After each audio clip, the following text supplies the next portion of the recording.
Hello weightlifting community, this is Coach Phil, and in this episode of What Would Coach Phil Do? We have a question from Facebook asking, how do you do an overhead squat, especially if I can't keep my torso upright and locked out as I descend into the squat? So first, it's important to understand in the overhead squat that there are three mobility requirements. Thoracic mobility, which is your upper body mobility, hip mobility, which is your ability to squat, and then ankle mobility.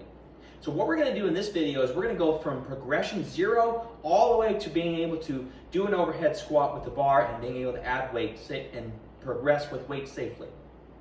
So first what we're going to do is we're going to grab a dowel. It could be a dowel or maybe a stick. It could be a broomstick, is what I am using right here.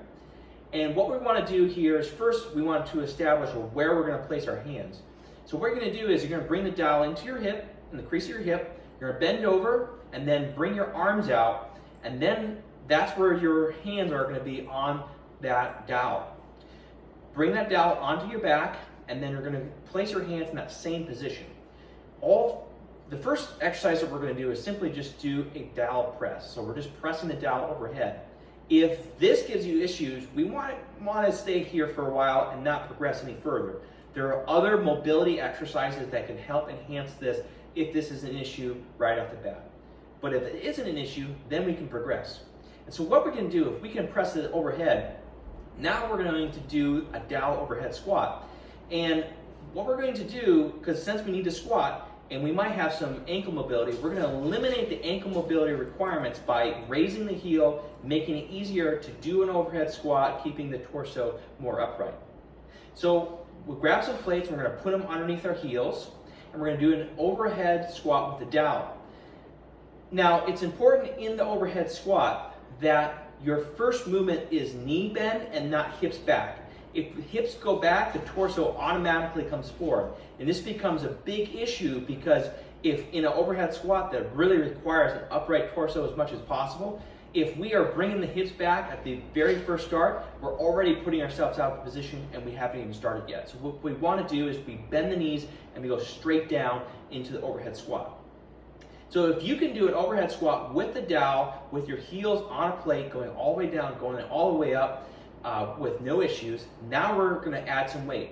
And instead of just grabbing the bar, we're going to add weight to the dowel and then keep adding weight until we get equivalent of a 35-pound or 45-pound to where we would go into the barbell.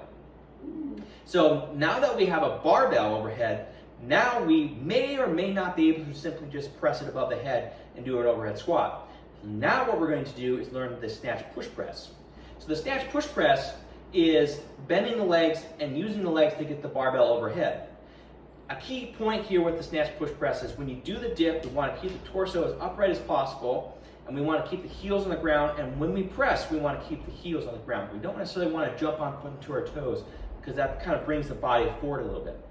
We want to press through the heel, and then that brings the bar overhead. Another important note of the snatch push press is we want to have our hands relaxed as much as possible. We want to be able to do the dip and drive without pressing the bar up. We want to use our legs, not our arms, to get the bar overhead. The arms only come into play until the bar is already above the head, and we are simply just blocking out from there. Now that we have the barbell overhead, we're going to put our heels back onto those plates, and we're going to do exactly what we've been doing up to this point, doing an overhead squat. After you've done the overhead squat, now we need to understand how to bring the barbell back onto the shoulders. So to properly do that, what you're going to do is you're going to get into a quarter squat with the arms still straight, and then what you want to do is you actually want to meet the bar.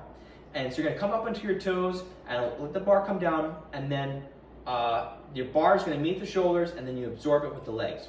Very commonly I see weightlifters or just lifters in general will simply bring the barbell down and then they'll squat thinking that that's going to absorb it with the legs.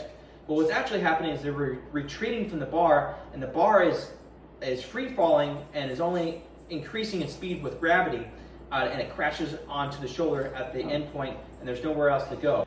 Now that we understand how to do a snatch push press and being also able to safely bring it back to our shoulders, we can either continue to add weight with this particular exercise, or we can keep the weight the same and decrease how much help we're getting at the ankle by decreasing the height of the plate. So either getting a smaller plate or eliminating the plate entirely. Another thing that can help as well is weightlifting shoes. So weightlifting shoes has an elevated heel, and that also can help with an overhead squat. If you have found this video helpful, please like and share with your friends.